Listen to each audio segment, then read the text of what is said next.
Prices go up. Excuse me, we haven't asked you to speak yet, please, right? Okay. Go ahead, please. You won the White Go House ahead. in part. Go ahead, please. Mr. President, you are meeting Prime Minister Modi of India this Yes. afternoon.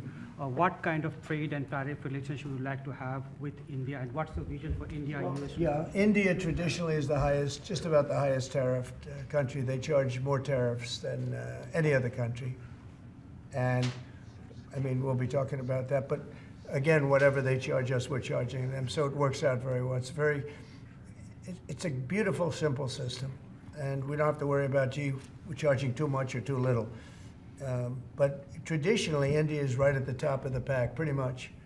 There are a couple of smaller countries that are actually more. But India is a they charge tremendous tariffs. I remember when Harley Davidson couldn't sell their motorbikes into India because of the fact that India, the tax was so high, the tariff was so high. And Harley was forced to build, I guess they built, I don't know, that was a while ago, but I think they built a factory in India in order to avoid paying the tariffs. And that's what people can do with us. They can build a factory here, a plant or whatever it might be here, and that includes the medical, that includes cars, that includes chips and semiconductors, that includes everything. If you build here, you have no tariffs whatsoever. And I think that's what's going to happen. I think our country is going to be flooded with jobs. What should consumers expect? Are prices going to go up short-term, Well, long-term? not necessarily. I mean, not necessarily, but I'll tell you what will go up is jobs. The jobs will go up tremendously. We're going to have great jobs, jobs for everybody. This is something that should have been done many years ago. China did it. I mean, China did it at a level that probably nobody's ever seen before. If you manufactured a car, you couldn't send it into China. The tariff was so high. So everybody went and they built in China. It was no big secret. So we're going to see, but it's going to mean tremendous amounts of jobs. And ultimately, prices will stay the same, go down. But we're going to have a very dynamic country. But if prices go up, Mr. President, because of these tariffs, who do you think voters should hold responsible? Oh, I think what's going to go up is jobs are going to go up. And prices could go up somewhat short term, but prices will also go down. And I think the farmers are going to be helped by this very much because product is being dumped into our country and our farmers are getting hurt very badly by the last administration. The last administration hated our farmers, like at a level that I've never seen before. I think our farmers are going to be helped. Jobs are going to be helped, but our farmers are going to be helped. Our manufacturers are going to be helped. And again, if somebody wants to come in, including the car companies, if they want to come in and build car plants, they'll do it without tariffs, and therefore prices won't go up. There could be some short-term disturbance, but long-term, it's gonna make our country a fortune. So Americans should prepare for some short-term pain. No, you said that. I didn't say that. You know? Well, if the prices go up.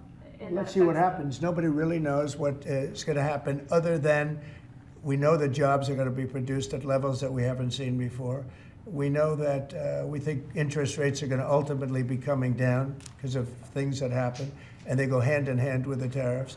But we think that the prices for some things, many things, it could be all things, will go down. Ultimately, will go down. Mr. President, can you explain the timeline here, sir? There's a period of time for a review, a report, 180 days. Sure. What's the earliest date that you think tariffs will actually be implemented and executed? Well, I would say, maybe I'll ask Howard to answer that, because he's going to be the one that's implementing. What do you think? Our studies should be all complete by April 1st. So we'll hand the president the opportunity to start on April 2nd if he wants. So I think we'll be ready to go on April 1st, and we'll hand it to the president, and he'll make his decisions. But remember, if they drop their tariffs, prices for Americans are coming down. Our production's going up, and our costs are going down. Remember, it's a two-way street. That's why it's called reciprocal. And have you spoken to any American CEOs directly about this? Are they calling you and asking for I've spoken to many, and many love it. And they say this is going to be the thing that makes our country really prosperous again. And this is going to be what pays down to $36 trillion in debt and all the other things. And this is going to be This is an amazing day. I think this is going to be a very big day and in a very positive way for our country. Yes, please. Mr. President, you've talked about the VAT and the EU before and your concerns with how the EU treats you. Do you have a number in mind on the European Union? Do you have an idea where that number is going to land? Well, what they are now is they have a 20% VAT tax, which we're considering to be similar or the same as the tariff. Plus, they charge lots of fees. And, you know, they're doing something else. European Union's been very tough on our companies. They sued Apple, they sued Google, they sued Facebook, they sued many other companies, and they're American companies, and the kind of numbers are staggering. And the court system over there is not very good to our companies. If you know that Apple had to pay, I think, $16 billion in a penalty, a court case that was really shocking because most people thought they would have won that court case, people that watched it. So they've been very tough. Airlines have called me up and they said, could you help us with Europe because they're charging us so many different fees. I got a call from the head of American, United, and other airlines saying every time we land a plane, we get just absolutely killed by the European Union. And so they haven't been treated as good. You know, we think the European Union is wonderful. We all love Europe, love the countries in Europe, but European Union has been absolutely brutal on trade. Canada's been very bad to us on trade, but now Canada's going to have to start paying up. And Canada's been tough on the military because they have a very low military cost. They think we're going to, you know, protect them with our military, which is unfair. So Canada's going to be a very interesting situation because, you know, we just don't need their product. And yet they survive off the fact that we do 95% of what they do. And Canada is just absolutely, I say it, and sometimes people smile and sometimes they say great idea, but Canada, their taxes would come down greatly, their security would go up greatly. Amazing things happen to Canada, and really Canada in this particular, why would we pay $200 billion a year in subsidies to Canada when they're not a state? You do that for a state, but you don't do that for somebody else's country. So I think Canada is going to be a very serious contender to be our 51st state. How are negotiations going with Canada? There was obviously a delay in implementing those tariffs. I spoke to Governor Trudeau on numerous occasions, and we'll see what happens. But it just sets up so good for them. Look, the people would pay much less tax than they're paying right now. They'd have perfect military protection. They don't have any military protection because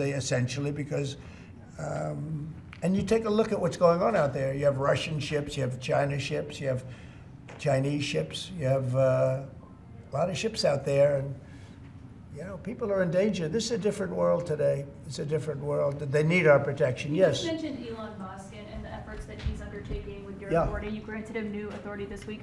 Will he secure any new government contracts while he is working on DOGE? No, for not you? if there's a conflict. If there's no conflict, I guess what difference does it make? But we won't let him do anything having to do with the conflict. Are you personally checking to make sure there's no conflicts of interest? Yeah, I am. He answers to you. Sure, he does. First of all, he wouldn't do it, and second of all, we're not going to let him do anything where there's a conflict of interest. Mr. President, your negotiations with the EU are there's discussions ongoing already. How quickly do you expect that you'll hear back from them about any of these other measures? I can't tell you, yeah. The EU's been very nasty. It's just been, they haven't treated us properly. Look, we were great to them on NATO. Essentially, it's a similar group of countries.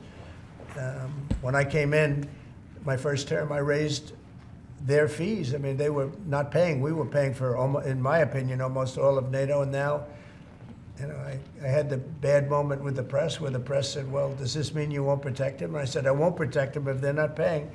But because I said that, the Secretary General, as you know, said it was the greatest thing he's ever seen because the money came pouring in. But they don't treat us right on trade. They don't treat us right on the military either. I mean, if you look at Ukraine, we're in for probably $200 billion more than Europe. Why are we in for more than Europe? We're in for more than Europe. I mean, think of it, or NATO. I mean, let's call it NATO because Canada's in. By the way, Canada is just about the lowest payer also, you know, they shouldn't be.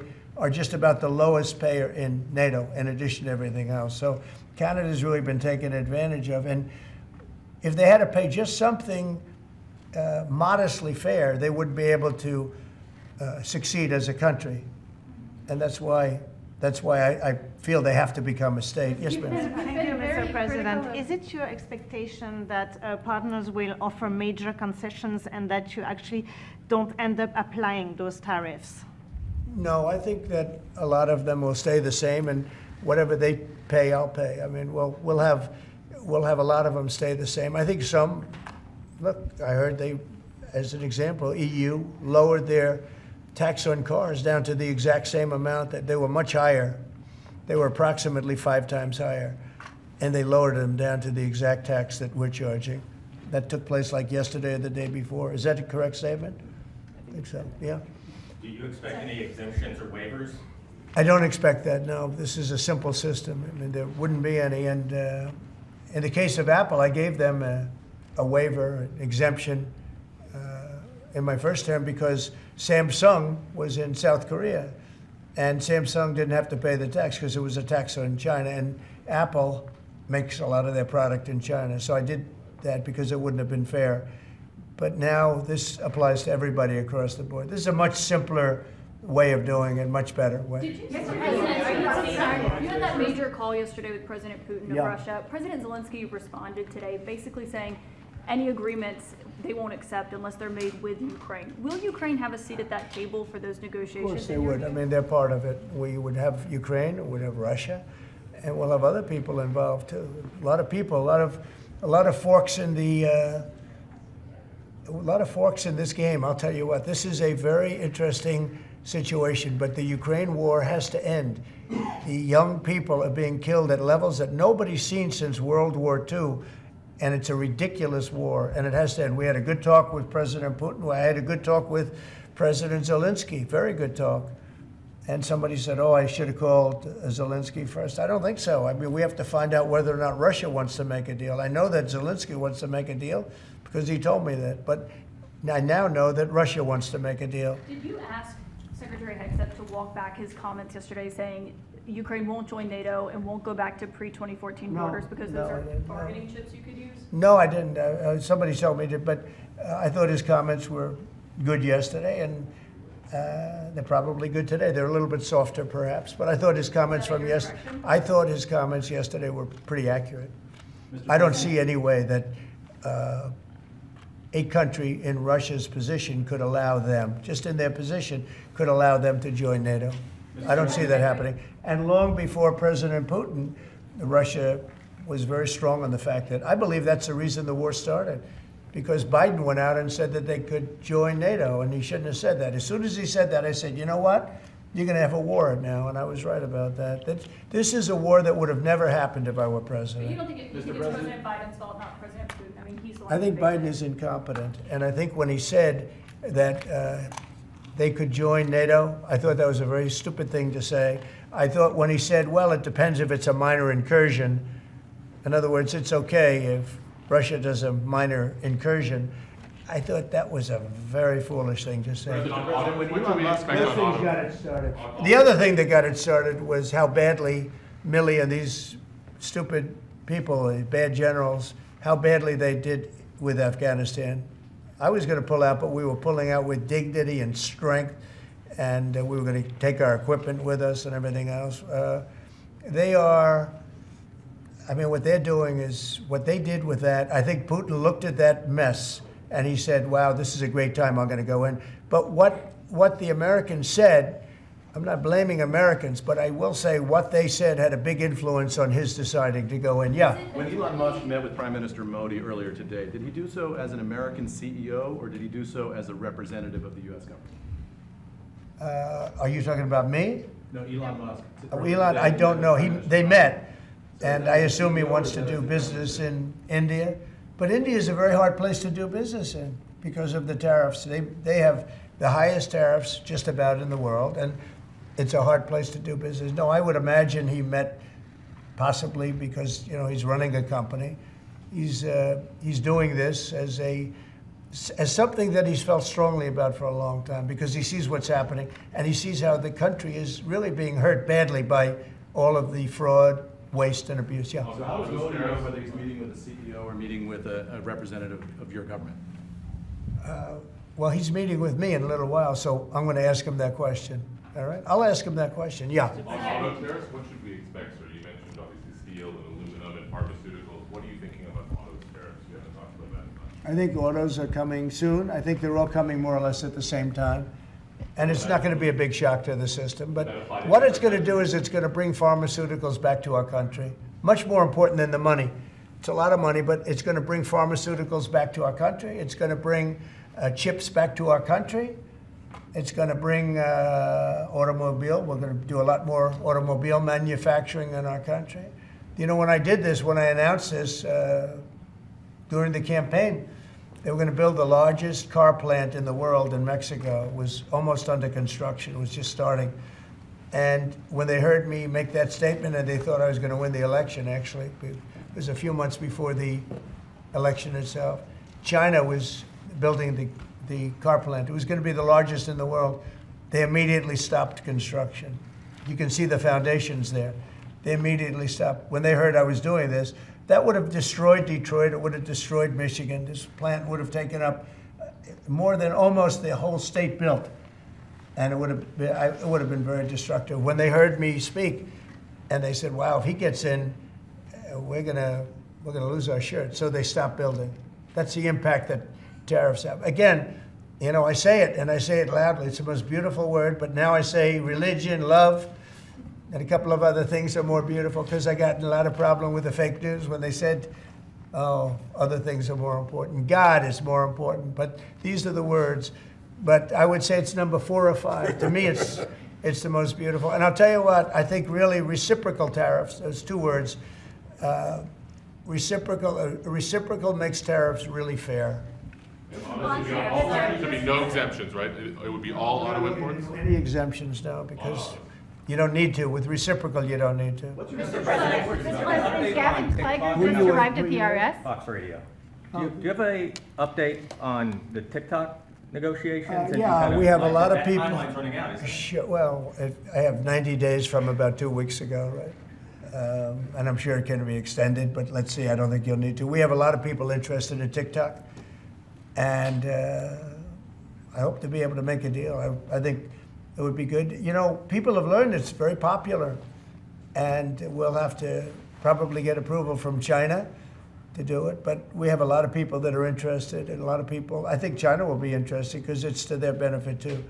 So I look forward to that, but we have a lot of people that are interested in TikTok, quite a few. Mr. President, Doge workers arrived today, Gavin Klager and others arrived today at the IRS. Do you expect to close the IRS, or what are you expecting? No, I don't expect it, but Someday. I think that the Internal Revenue Service will be looked at like everybody else. Just about everybody's going to be looked at. So it's they're doing a hell of a job. It's an amazing job they're doing. And you know, that force is building. These, I call it the force of super geniuses, but it's building. And you know, they go up and they talk to some of the people about certain deals, and the people get all tongue-tied. They can't talk because these people get it. They're very smart people. We need smart people. Yes, Brian? On tariffs, sir. Yeah, Brian? Yes, sir. Mr. President, I know that during the campaign, it was huge in Pennsylvania as far as bringing back manufacturing. Have you talked to any CEOs since the tariffs were announced on steel and aluminum? What's the feedback from those guys? They are in love with it. As you know, in Pennsylvania, U.S. Steel is through the roof. They're all through the roof. That's why I didn't want U.S. Steel to make a deal with Japan or anybody else. I think it's going to do great. But I think maybe more than anybody else, the steel companies and aluminum companies, they're in love with what's happened. And this will eventually be the car companies and chip companies. We have to have chips made in this country. Right now, everything's made in Taiwan practically, almost all of it, a little bit in South Korea. But everything, almost all of it is made in Taiwan. And we want it to be made. We want those companies to come to our country, in all due respect. You know, they took the business away. Taiwan took our chip business away. We had Intel, we had these great companies that did so well, and it was taken from us, and we want that business back. We want it back in the United States. And if they don't bring it back, we're not going to be very happy. You Sir, on mentioned tariffs, are you- pharmaceuticals as well in China. That's national security to bring And that other back. places. Yeah, China and other places. We want to get the pharmaceutical and drug business back into the United States, where it should be, right? Sir, on tariffs, are you concerned that the countries that would be most affected, like India, would just shift their trading to China? No, I'm not concerned about anything, really. I mean, I'm just doing what's fair. This is a very fair thing. This should have been done a long time ago. I would have done it, but then COVID hit. I was getting ready to do this years ago, and first term we had the most successful economy in history, and then COVID hit, and this was going to be the thing that I was most waiting to do, but it was awfully hard to do this with Italy and France and Spain and all those people were dying, and then we put tariffs on. See, I have a big heart. Sir, on Ukraine, when Putin says that he really wants peace, do you believe him? Yeah, I do. I believe he wants peace. I believe that President Putin, when I spoke to him yesterday, I mean, I know him very well. Yeah, I think he wants peace. I think he would tell me if he didn't. I'd like to see peace. Do you trust President I Putin? believe that, I believe that he would like to see something happen. I trust him on this subject. I think he'd like to see something happen. I think it could have happened a long time ago. I think Biden, number one, it shouldn't have started, but it did. And now all those cities are knocked down, like demolition sites. All those beautiful golden towers are knocked down. There's nothing going to replace them. But much more importantly, you lost millions of people. A lot of soldiers, but you lost millions of people. When they knocked down those cities, and they're all laying down on the side, they're lying down just in ashes and all crumbled up concrete. They literally look like a world-class demolition site. And many of them, almost all of them, but many of them, and this should have been done by Biden years ago. This should have never been allowed to happen. I know he's a friend of yours. But couldn't Putin just withdraw his He's a friend of troops today? CNN. That's why nobody watches CNN anymore, because they have no credibility. Okay, who else? Yes, please. Sir, if you can find a buyer in the United States for TikTok, do you think Xi Jinping will authorize the sale of it, or will I'm going to make it worthwhile for China to do it. I think so. I mean, I got to know TikTok because during the election, I ended up with 36% higher than my opponent with youth. Okay, that never happened before. I mean, that's always been a Democrat thing, youth. It became a Trump thing. And I think TikTok, I think Joe Rogan was a part of it. Some of the great people that I did interviews with were a part of it. But I think that TikTok was I think it was a big part. Look, as you know, we were up by 36% with youth. The Republican was never up with youth.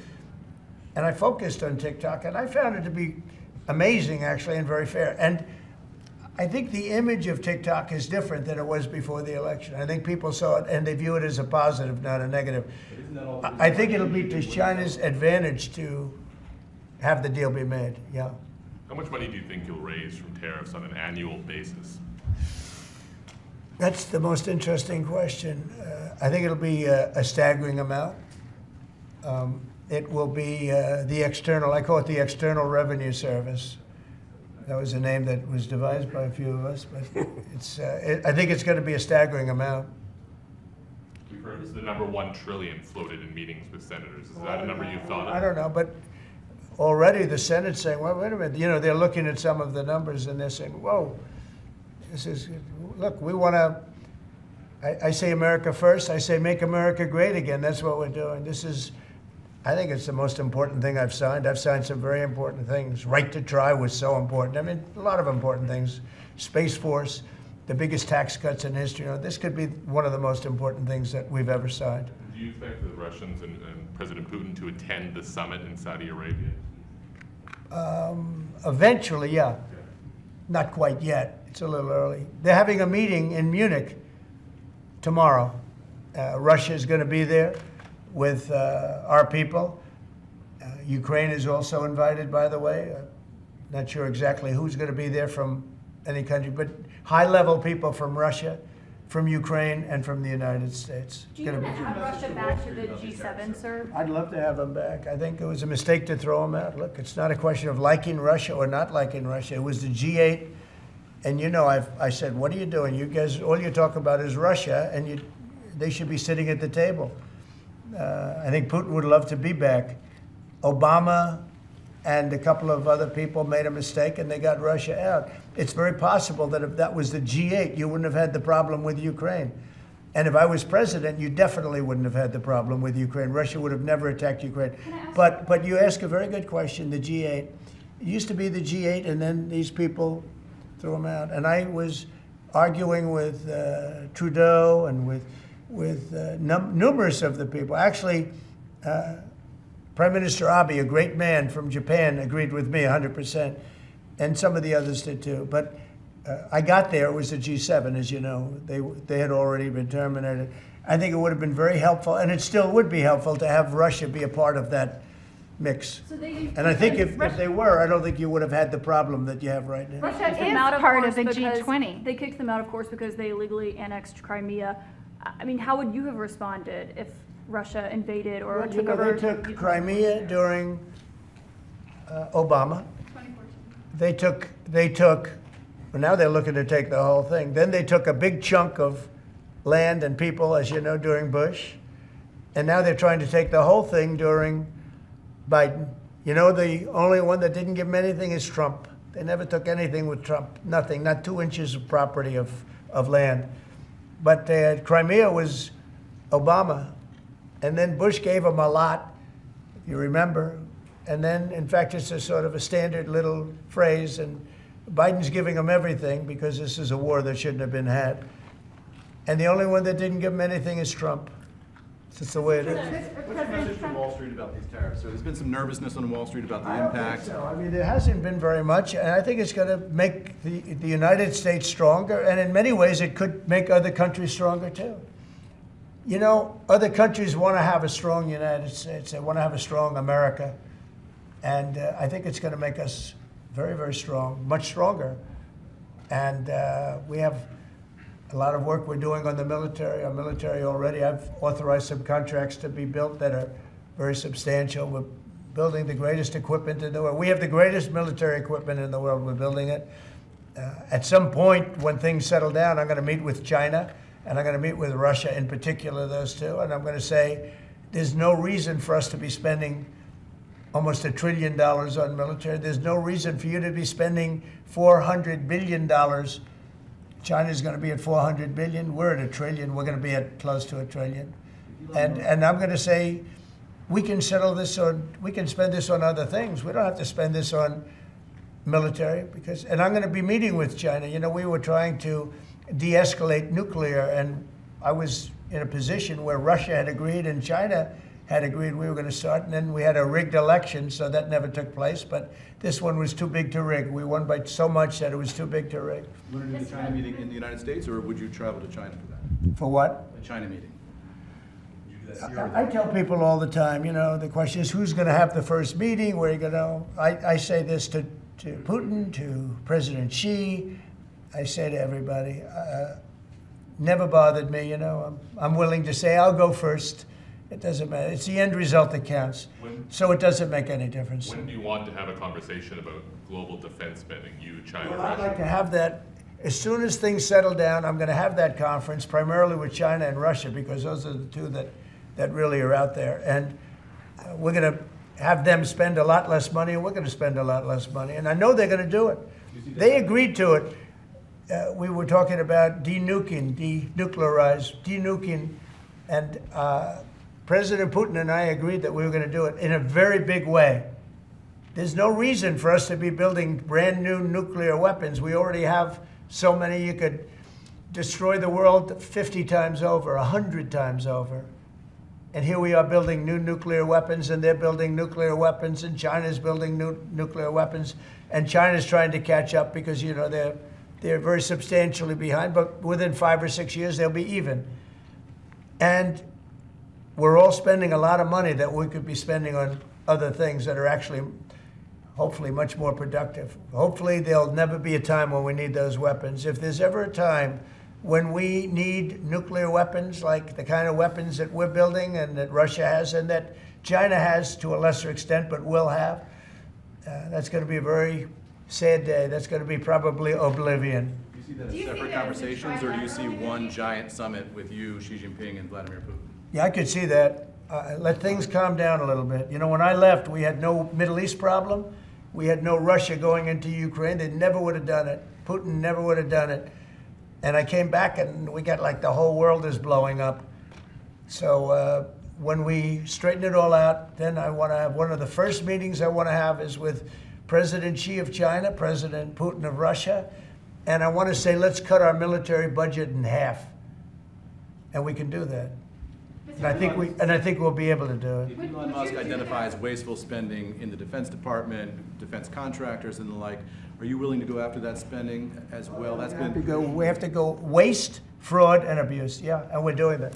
Could we, I'm just wondering about your conversations on defense spending. Would you want to do that as a trilateral, or would you use the existing body that also already includes China and Russia, the G20? No, it's the people. It's President Putin, President Xi. I don't need bodies. I don't need anything. It's people. It's all about people. It's about relationship and people. And, you know, I've had a good relationship with President Putin. I've had a good relationship with President Xi. It's about people. And I think when things straighten out, which I hope will be in the not too distant future, the meeting I want to have first is a meeting with China and a meeting with Russia on slowing down, stopping, and reducing nuclear weapons in particular, and also on not having to spend the kind of money we're all spending on weapons, military weapons generally. I think my question is, would you have those meetings separately with each of those leaders, or would you try to bring them all together? Both. You start off separately, and that's what was happening. I was dealing with President Putin. We had really an understanding where we were going to denuclearize. What a beautiful term that is, right? Denuclearize. What a great thing if we could do that. And we were going to, he really liked the idea, and so did I. And we had then called China, and China was very open to it. And then COVID hit, and then we had a rigged election. But now there was no rigged election. Now we have an election that was too big to rig. That's what my whole theme was, too big to rig. And they tried, but they didn't pull it off. Sir, as part of the reciprocal tariffs, would you also direct agencies to study the impact they would have on prices in the U.S.? No, there's nothing to study. There's nothing to study. It's going to go well. You know, the United States is going to become a very, very strong economically country. Yeah. Mr. President, in the past you have spoken against BRICS. India is part of BRICS. Do you want to dismantle BRICS, or you want to, US want to be part of it? I don't care, but BRICS was put there for a bad purpose, and most of those people they don't even want to talk about it now. They're afraid to talk about it because I told them if they want to play games with the dollar, then they're going to be hit with a 100% tariff the day they mention that they want to do it. And they will come back and say, we beg you not to do this. BRICS is dead since I mentioned that. BRICS died the minute I mentioned that. And I remember when Obama and Biden in particular, I guess he said that, they have us over a barrel. They don't have us over a barrel. We have them over a barrel. If BRICS wants to play games, those countries won't trade with us. We won't trade with them. And if any trading gets through, it'll be 100% tariff at least. On your What cabinet, would be You know what? When they hear that, what do you think they're going to do? They're going to say, look what happened to BRICS. They didn't want to talk about it. They don't even want to admit that they were a member of BRICS. That's what's happened. On your cabinet, sir, we saw Robert F. Kennedy Jr. get confirmed. He's going to come in here and be sworn in. Mitch McConnell has now voted against several of your nominees. He voted against RFK Jr. as the next health secretary, citing conspiracy theories. What's your reaction to that? Well, I feel sorry for Mitch. And I was one of the people that he wanted to go to the end and he wanted to stay leader. He's not equipped mentally. He wasn't equipped 10 years ago mentally, in my opinion. He'd let the Republican Party go to hell. If I didn't come along, the Republican Party wouldn't even exist right now. Mitch McConnell never really had it. He had an ability to raise money because of his position as leader, which anybody could do. You could do it even, and that's saying a lot. But the fact is that he raised money and he gave a lot of money to senators, and so he had a little loyalty based on the fact that as leader you could raise a lot of money. Senators would call me and they say, he wants to give me 20, 25 million, can I take it? I'd say, take the money, take the money. But he engendered a certain amount of, I don't even call it loyalty. He was able to get votes.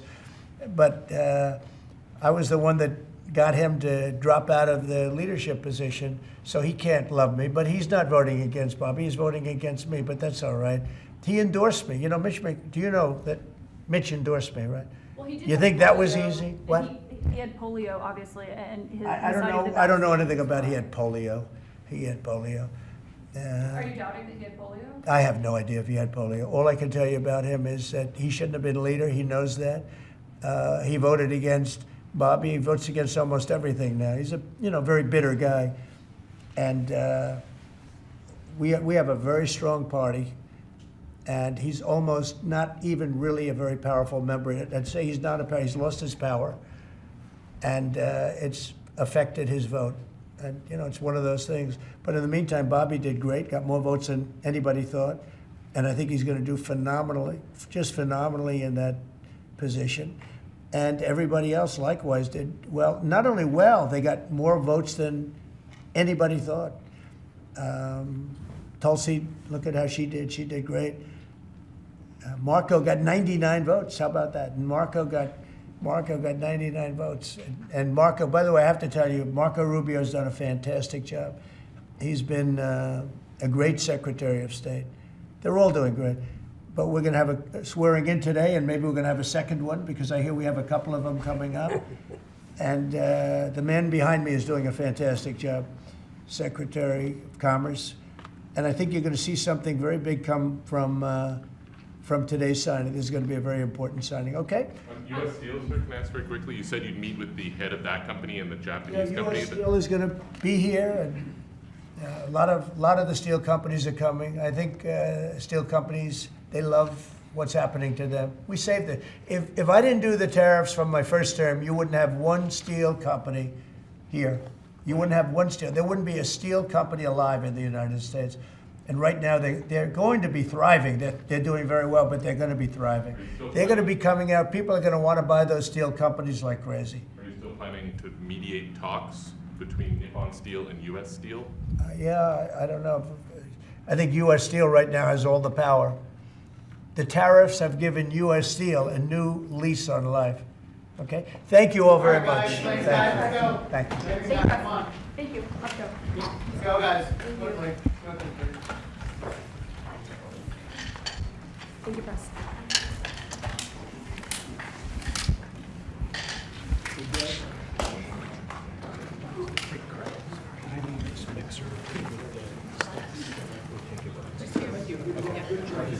We can leave the stage, right? Okay.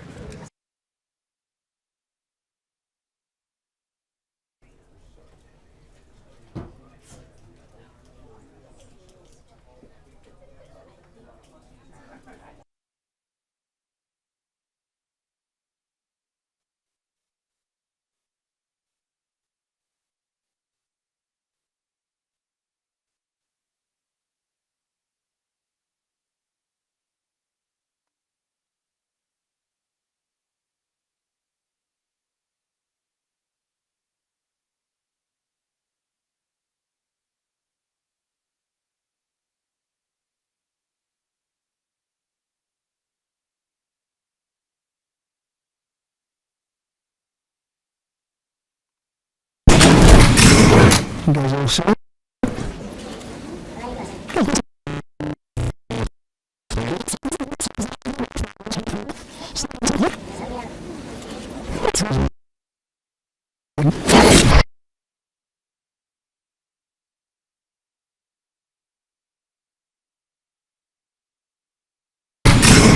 You guys all set? Good, thank you very much.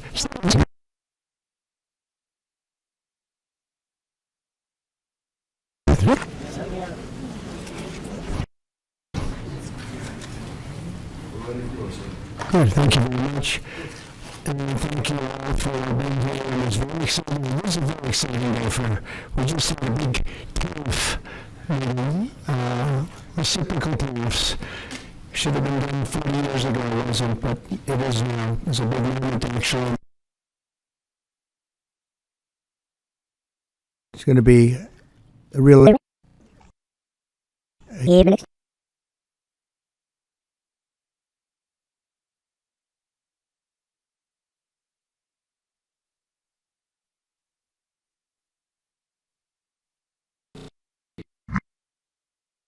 to be protected. And whether you're in a blue state or red state, I'm going to do everything I can to work with you, whether you're Democrat or Republican, to restore child's health in this country. Great job. Great job. Thank you all very much.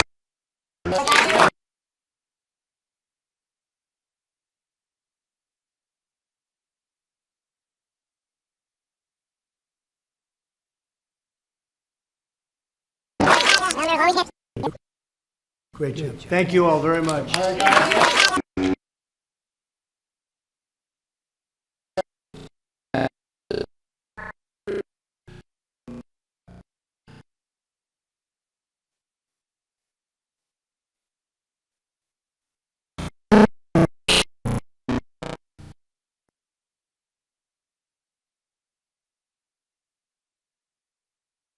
It's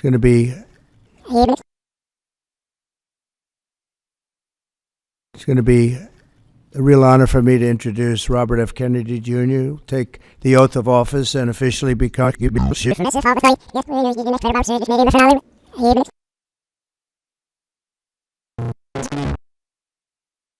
ago, it wasn't, but it is now. It's a big moment actually.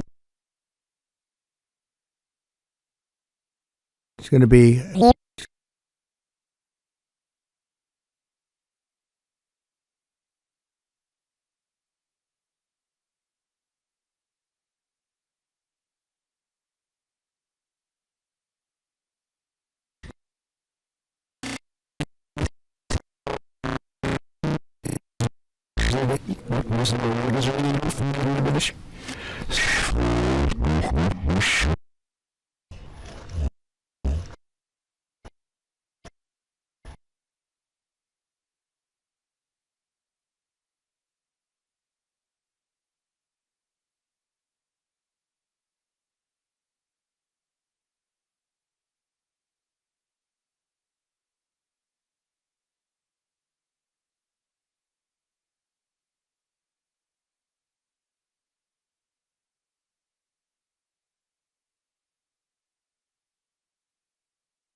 reciprocal tariffs. Should have been done 40 years ago, it wasn't, but it is now. It's a big moment actually. It's going to be a real honor for me to introduce Robert F. Kennedy Jr., take the oath of office and officially become our Secretary of Health and Human Services. Just as I promised last year, Bobby is going to lead a great national mission to make America healthy again, and he's going to do it. I think he's going to do things that will really make us very proud of this day. Like his father, Senator Robert F. Kennedy, and his uncle, President John F. Kennedy, Bobby has devoted much of his life to serving his fellow Americans in his campaign for president, and he was a very tough competitor. I did not like it at all. I said, let's get him on my side. But in his campaign for president in 2024, Bobby brought together a coalition of supporters across party lines, and he really worked very hard, and he had tremendous support, unbelievable support, and I think a lot of that support came my way when we decided to do a little merger, and it was really great, and it was very loyal, incredible people. They believe in him so strongly because he's a fierce advocate for the health of our children and for the values of free speech, democracy, and peace. And people are going to be very impressed, I have no doubt. I've known him a long time. He's been a friend of mine a long time. Perhaps most importantly, though, Bobby created a nationwide movement made up of millions and millions of mothers and fathers and young people and concerned citizens of every background who want to end and this horrible chronic disease crisis that exists in America. He's absolutely committed to getting dangerous chemicals out of our environment and out of our food supply and getting the American people the facts and the answers that we deserve. After years in which our public health system has squandered the trust of our citizens, and they really have. They don't trust us. They don't trust anybody, frankly. They've gone through hell. There's no better person to lead our campaign of historic reforms and restore faith in American health care. And Bobby's going to do it. The United States spends more money in health than any other country on earth, but we're growing sicker every year. We're not as healthy as countries that spend just a fraction of what we spend, so there's something wrong. He's going to figure it out. In recent decades, we've seen staggering increases in cancer rates across all age demographics, including more than 40% increase in childhood cancer since 1975. Who can believe that? And an explosion in other chronic childhood illnesses. Not long ago, 1 in 10,000 people, children, had autism. Now it's 1 in 36. Think of that. 1 in 10,000. 1 in 10,000. Now it's 1 in 36. Who can believe that? There's something wrong. There's something wrong. And I think it's something that can be found out. In 2022, more than 40% of children had at least one chronic health condition, and today nearly 80% of young adults do not qualify for military service, in large part for health reasons. Think of that, 80%. Something is wrong, and that's why immediately after Bobby is sworn in, I will be signing an executive order establishing the President's Commission to Make America Healthy Again. We have some great people on that commission. Chaired by our new secretary, this groundbreaking commission will be charged with investigating what is causing the decades-long increase in chronic illness, reporting its findings, and delivering an action plan to the American people. And it's going to be a plan that people are really waiting to hear. Bobby, I want to thank you. You've gone through a lot. It's taken great courage. You've been amazing, actually. I'd call him and say, you're going to be okay. And he said, I know, I really do. He's really been supported amazingly by Cheryl and his family. And it was very tough. It was a very nasty group of people that were after him, but he was tougher and he was smarter than they are.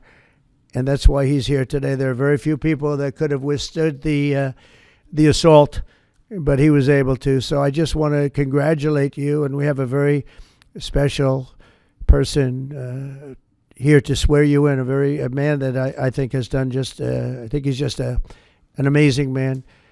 As you know, his name happens to be Gorsuch, and he's a member of the Supreme Court in extremely good standing. He's highly respected by everybody. And I didn't know, are you two friends or something? Or did this just happen to be the justice? Did this just happen to be the luck of the draw? What happened? I reached out to him. Did you reach out? Well, you reached out to a very good man. So please, if you would, thank you very much.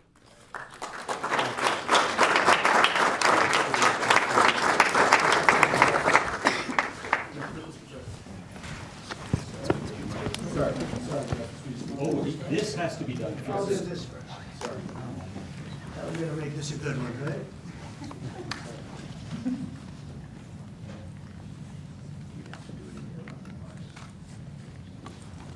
Okay, it's good so far. Good. It's a 10.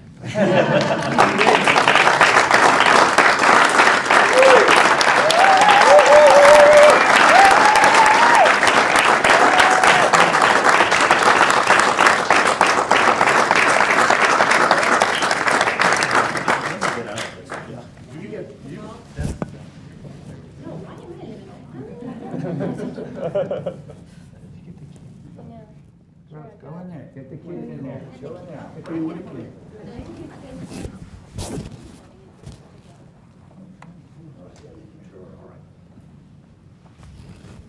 Over here, please.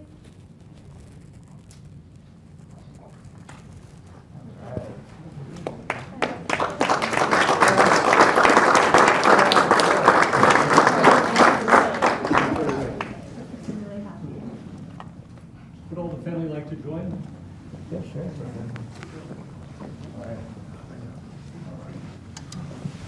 Please place your left hand on the Bible and raise your right.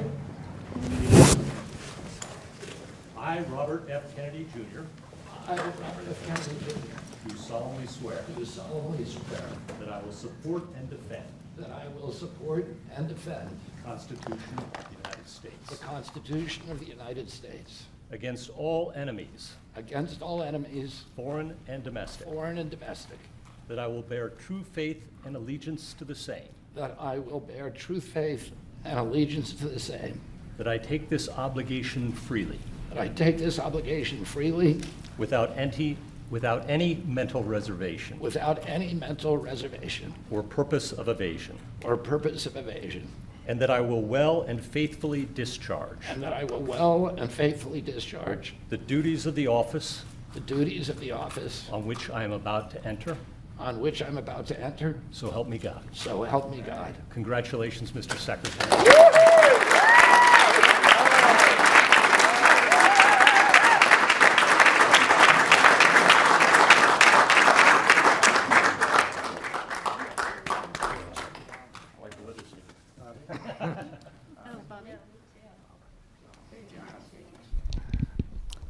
I want to begin by thanking President Trump for giving me this extraordinary opportunity, and I want to introduce my family and thank them for being here.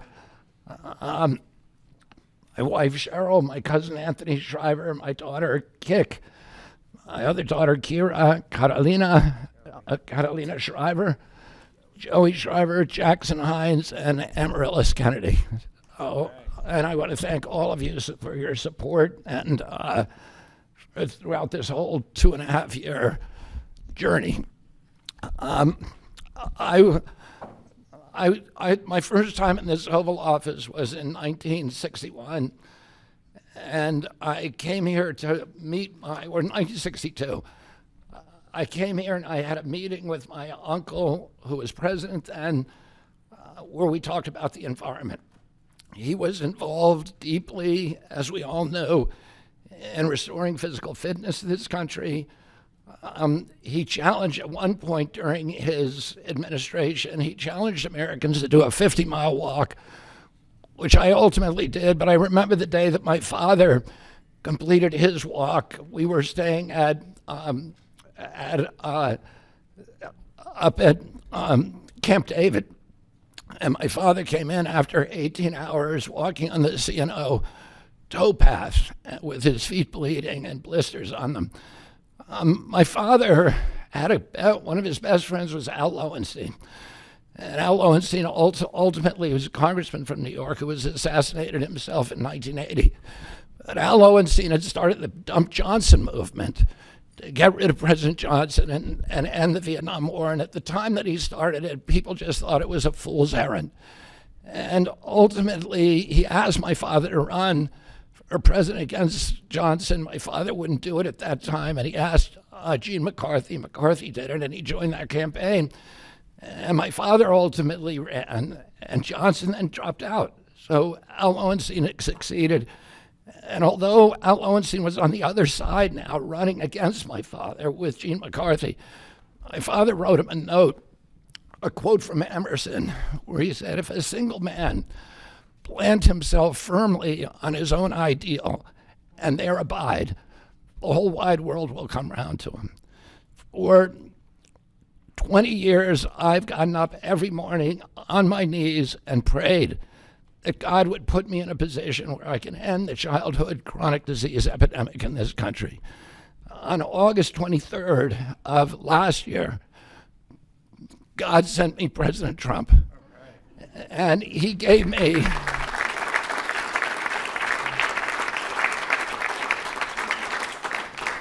he's now given me, he's kept every promise that he's made to me.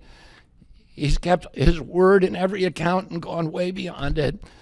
I'm so grateful to you, Mr. President. A lot of people told me that I couldn't trust President Trump, that I better get it in writing.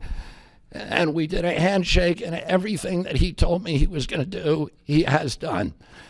And I'm so grateful to him, and I've told you before, I genuinely believe that you are a pivotal historical figure, that you are going to transform this country at a time when we see all of the indicia of democracy now in tatters in our country. We see the rise of the military-industrial complex, the rise of totalitarianism, these attacks on our Constitution, and this breathtaking epidemic that is disabling our people. President Trump has promised to restore the American dream in this country. A healthy person has 1,000 dreams. A sick person only has one. 60% of our population has only one dream, that they get better. President Trump has promised that he's going to restore America's strength. But we can't be a strong nation if we have a weak citizenry. If people are sick, 60% of our people are sick, 77%, as President Trump mentioned, of our children cannot qualify for military service. And we need a man on a white horse now. We need somebody who is willing to come in and has the spine and the guts and the strength to challenge orthodoxies, to stand in the way of vested interests, and to break institutions that have turned against our democracy. President Trump has shown again and again that he is that hero. And most recently, I greatly appreciate it, and I called you the day that you announced the termination of USAID. My uncle started USAID in 1961 for humanitarian purposes, to put our country on the side of the poor. It has been captured by the military-industrial complex. It has become a sinister propagator of totalitarianism and war across the globe. And very few people understand how sinister this agency really is. And President Trump saw that, and he stood up to it with a masterstroke. And we want to do the same thing with the institutions that are stealing the health of our children. We need a revolutionary figure, and you are that figure, and I'm very grateful for you for giving me this opportunity. I want to recognize some of the allies that I've had in this battle for a long time: Senator Rand Paul, Senator Ron Johnson, Senator Roger Marshall, Marjorie Taylor Greene, and Buddy Carter, who've all been champions of the MAHA agenda before I even came along. I'm very grateful for you for standing strong. Thank you very much, President Trump.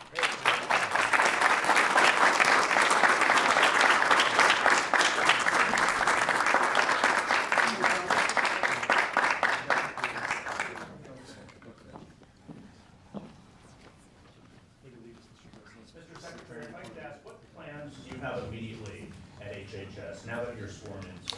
He's going to be running it. He's going to do a great job. What would you like That's to my see to do plan. first, Well, Mr. he's going to President? find out a lot of secrets that have been maybe kept from us, but he's going to come up with some solutions to some big problems, health problems. And I think he's going to go down in the record books. I really have confidence. This group has great, even Rand has confidence, and that doesn't happen often.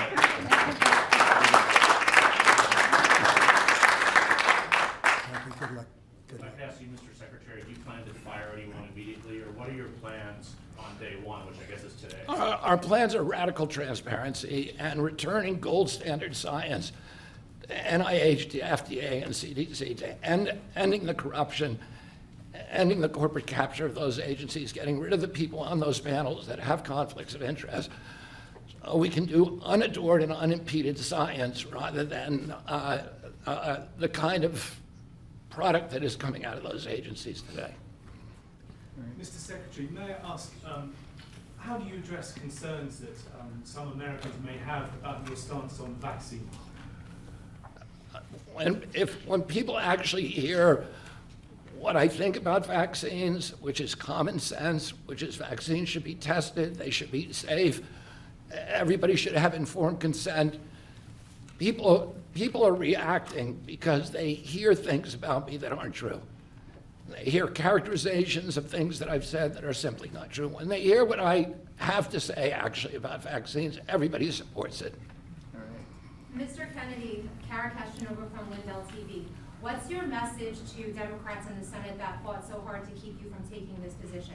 And congratulations, by the way. President Trump has promised to be the president for all Americans, and he has said to me that he understands that there's no such thing as Republican children or Democratic children. All of our children need to be protected, and whether you're in a blue state or red state, I'm going to do everything I can to work with you, whether you're Democrat or Republican, to restore child's health in this country. Mr. Secretary. Great job. Great job. Thank you all very much.